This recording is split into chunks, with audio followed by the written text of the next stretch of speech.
Alhamdulillah, wassalatu wassalamu ala rasulillah wa ala alihi wa sahbihi ajma'in. Frères et sœurs en islam, assalamu alaikum wa rahmatullahi wa barakatuh. Question numéro 1 de la part de monsieur Zainash Imrid. Est-ce qu'il gagne droit, prend gâteau d'Ivali et manger, momissi amène la case, sous ban camarade, donne lit dans travail. Divergence entre ban ulama, l'eau accepter cadeau, manger plutôt, de ban non musulmans pendant cette fête. Il y a une divergence là, mais l'opinion qui paraît plus authentique.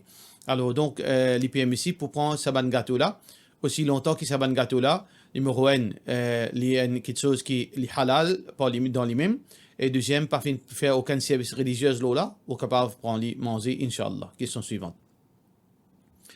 Assalamu alaikum. Est-ce que plastic surgery est halal pour une madame en tant qu'embellissement pour ce monsieur qui peut trouver ça, de la part de nos frères Ikhlas B.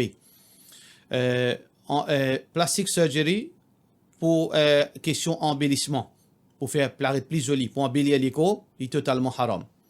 Il est totalement haram. Rasulullah sallallahu alayhi wa sallam peut dire dans un hadith qui est rapporté par Abdullah bin Mas'ud radiyallahu anhu. Il dit la'ana Allah al-washimat wal-mustawshimat. Allah subhanahu wa ta'ala li maudit ban qui fait tatouage et c'est lui qui travaille ça. Veut dire c'est lui qui travaille ça, il fait ça avec Dimoun. Wal-namisat wal-mutanamisat. Et Allah subhanahu wa ta'ala li maudit aussi ban qui épile sourcils et épile ban cheveux les autres figures. Donc ça c'est quelque chose qui est haram et c'est lui qui travaille ça et il fait ça avec Dimoun. Ici il maudit. Wal-mutafallijat lil-husn. Et Allah subhanahu wa ta'ala maudit ban qui met fond dans les dents comme beauté, comme forme de beauté. Ça c'était une question qui était pratiquée à l'époque Rasulullah sallallahu alayhi wa sallam. Alors on trouvait dans ce hadith-là, un hadith qui est authentique, qui trouve dans Bukhari, on trouvait que pour embellissement, donc pour eux à l'époque je comme ça comme une forme d'embellissement, mettre fond dans les dents. Tout ça là pas gain droit. Qui fait pas gain droit, nous embellir nous les coups à travers ban surgery, etc. Parce que Rasulullah sallallahu alayhi wa sallam dit al-mughayyirat li khalqillah. Alors donc, al-mughayyirat khalqallah, parce que ça, les sens, la création d'Allah. Nous n'avons pas gagné droit. Nous n'avons pas gagné droit. Faire ça pour question de beauté, pour embellissement, parce que ça, ils font partie dans quelque chose qui change la nature, création d'Allah subhanahu wa ta'ala. Mais, pour ban défaut, plastic surgery, à cause d'un défaut dans les corps, suite à un accident, un fin défiguré, ou bien une madame a un défaut qui lui peut, ça peut empêcher de marier. Ou bien un dimoun qui a un défaut abnormal dans son visage, etc., ça n'a aucun problème gain droit.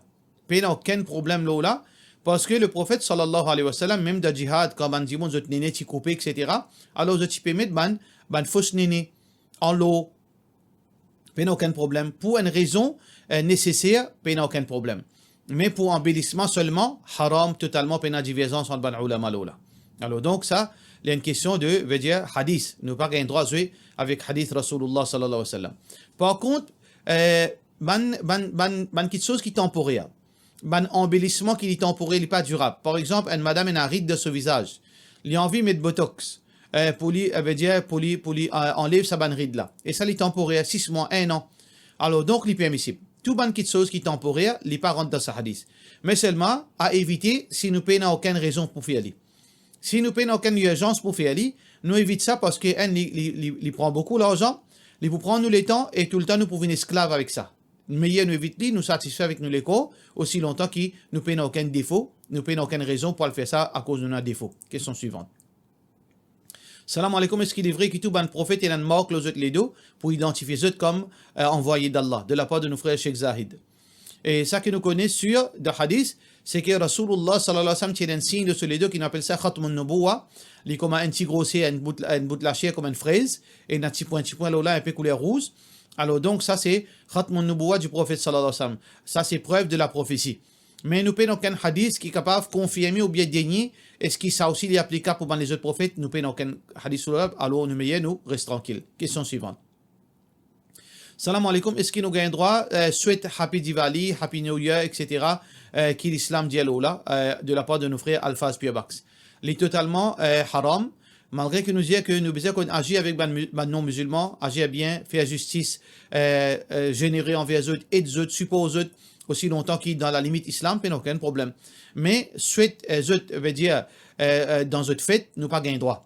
Il est totalement défendu. Dans le Coran, Allah subhanahu wa ta'ala dit dans la surah Furqan, verset 72, Allah peut dire, wa idha marru bil laghwi marru kirama. Ben croyant, quand je te passe côté ban parole inutile, ban action inutile, je te passe humblement et discrètement. Alors donc, dans tafsir, quand on parle de tafsir, ici, ban parole inutile, ban action inutile, là qui veut dire ici, c'est fait de ban non-musulmans. Alors donc, les clés du Coran, qui nous n'a pas gagné droit à participer directement ou indirectement, même pour salutation, parce que ici, il mentionnait dans le Coran, marru kirama, je passe à côté, humblement, discrètement. Alors donc, ça, c'est une preuve qui, ben, ulama servi pour montrer qu'il n'a pas gagné droit, félicite ou bien souhaite un non-musulman de ce fait. D'ailleurs, Imam Ibn Qayyim, rahimahullah ta'ala, dit c'est totalement haram et ça peut une divergence là. Question suivante. Salam alaikum, est-ce qu'il est vrai selon l'islam qu'il n'a pas gagné droit à boire ni manger côté non-musulman de la part de nos frères paroises? Pas qu'on est première fois montant ça, parce que pas empêché aussi longtemps qu'il n'y a aucun chose qui est anti-islamique. Et dans le hadith, quand le prophète sallallahu alayhi wa sallam, un sahabi fin demandé, Ya Rasulallah, inna bi ard qawmi ahli kitab, nous restons parmi les gens du livre, afana kulu fi aniyatihim, est-ce que nous gagnons manger depuis le ban récipient? Rasulullah sallallahu alayhi wa sallam dit non, pas manger, la ta'kulu fiha, illa an la tajidu ghayraha, faghsiluha thumma kulu fiha. Si je te peine, soit, alors peine les autres ustensiles, lave-les et on mange dedans. Peine aucun problème. Alors, donc, qui fait pas le prophète sallallahu alayhi wa sallam fin empêche manger dans le récipient ban non musulman parce que ben là, je consomme ma nourriture qui est normalement pour nous les haram, porc, 10 ans, je bois l'alcool, pour cette raison que le prophète sallallahu alayhi wa sallam dit comme une précaution. Mais si nous ne lavons pas, il n'y a aucun problème.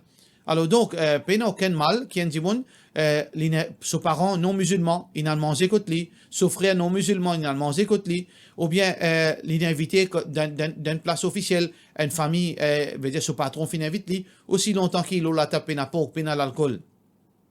Une place qui peine à haram, peine à mixité, peine à l'indécence, mais peine aucun problème qu'il y allait, mais seulement, il n'est pas allé pour faire l'amitié. Il y allait par principe et pour montrer, veut dire qu'il y a un musulman, l'icône tenir l'icône veut dire, il y a un bon dimon. Mais ça, c'est, nous besoin connaître, nous pas faire ça, bien l'habitude, nous faire famille, nous faire l'amitié, non pas de cette façon-là. Mais si, pour une raison valable, utile, d'awa, ou bien pour une nécessité, ou bien le manger dans la case d'un non-musulman, tant qu'il s'est bonne condition là respectée, il n'y a aucun problème. Question suivante. Salam alaikum. Est-ce que un enfant en bas l'âge puberté, quand il y a le fait hafiz avec Ibrahim alayhi salam, montant d'une causerie de la part de nos frères Naïm Tchoichou. Première fois, montant ça, je ne pas connaître existe ça, mais pour moi, sans doute, il n'est pas existe, c'est une fausseté. Jamais un enfant musulman, quand il fait il y a la prendre hafiz Coran. Mais ça qu'il y a de hadith, oui, un hadith authentique qui est rapporté par Ibn Abi Dunya, Abu Hurairah radiyallahu anhu dit que Rasulullah sallallahu alayhi wa sallam dit, les enfants ban musulmans, atfal muslimin, fi jabalin fil jannah, zuddan montagne dans paradis, yakfuluhum Ibrahim wa Sarah, Ibrahim alayhi salam et son madame Sarah peut prendre notre responsabilité, sous responsabilité de Ibrahim et Sarah, et jusqu'à hatta yadfa'unahum ila abaihim yawm al-qiyamah, jusqu'à le jour du qiyamah, là, je pourrais mettre ces enfants là à leurs parents. Ça qui est dans le hadith. Question suivante. Mon frère salat d'un imam Hanafi, il est arrivé, il fait sisda d'après mazhab Hanafi, il fait un seul salam côté droite, là il fait des sisda et ensuite il fait tashahhud, il fait salam. Est-ce que premier coup de temps il fait salam avant qu'il fait sisda sahou, nous besoin faire moi aussi faire salam un côté droite de la part de nos frères Mohammed Gibran. Alors donc, ban Hanafi, je tenais cette façon de faire salam, et ça c'est une question de divergence d'opinion, mais où quand on peut faire salat d'un imam Hanafi ou bien suivre ce imam-là. Le prophète sallallahu alayhi wa sallam dit Innama ju'ila al-imam li yu'tamma bihi, fin met imam pour qui au respect ou suivre-li. Fala takhtalifu alayhi, n'a pas contredire cet imam. N'a pas contredire cet imam. Ça veut dire tant qu'il fait namaz d'un imam Hanafi ou bien suivre à la lettre ça qu'il peut faire. Question suivante. Salam alaikum, Cheikh. Il y a deux dimoun, premier là, ses parents, pas fin faire aqiqa pour lui dans l'enfance, et qu'il peut faire son aqiqa, et qu'il peut faire, il peut envie faire son aqiqa, et que deuxième là, il peut envie faire sadaqa aux animaux. Pour ça, deux dimoun là, qui plus convenient pour eux que je te fais aller à l'étranger à cause du temps et l'argent. Et que je te sûr que l'association qui je te peut donner ça là, est bon. Pour ça, de là, qui meilleur, je te fais aqiqa, sadaqa localement ou bien à l'étranger, de la part de nos frères Irfan. Alors, normalement, ça qui est plus authentique, ça qui est plus meilleur, un dimoun il fait son aqiqa dans ce pays et il fait sadaqa dans ce pays.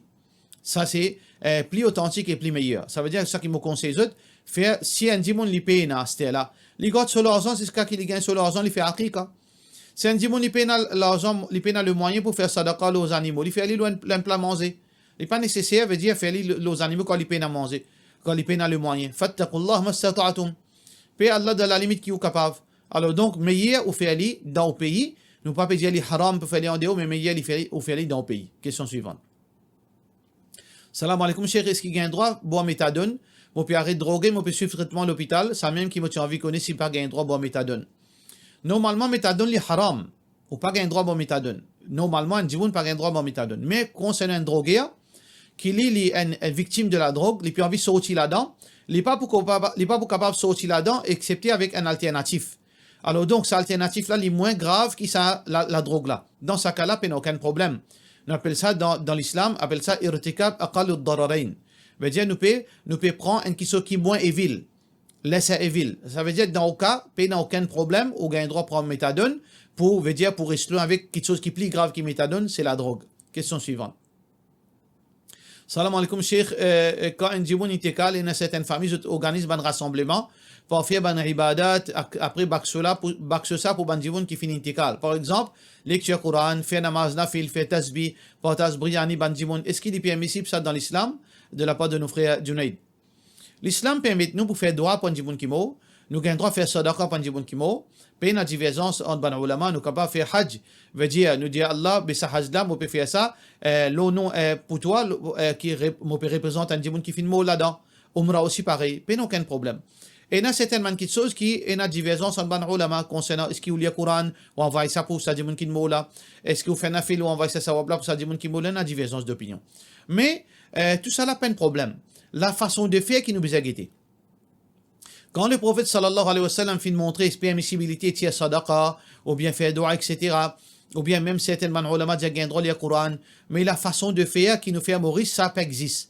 Veut dire, nous venons de la case à là, nous regrouper ensemble, ça n'a pas lié tel surah, l'autre n'a pas lié tel surah, après nous faisons une fatiha, après nous partageons manger, après nous bakso ça pour ça bandimon qui mola, sa façon-là, c'est une façon innovée, jamais fin existe à l'époque Rasulullah sallallahu alayhi wa sallam. Alors, meilleur exemple, c'est l'exemple du prophète sallallahu alayhi wa sallam, et toute innovation, c'est l'égarement. Nous faisons droit qu'Allah subhanahu wa ta'ala donne nous la connaissance, pour cela nous disons, wassalamu alaykum wa rahmatullahi wa barakatuh.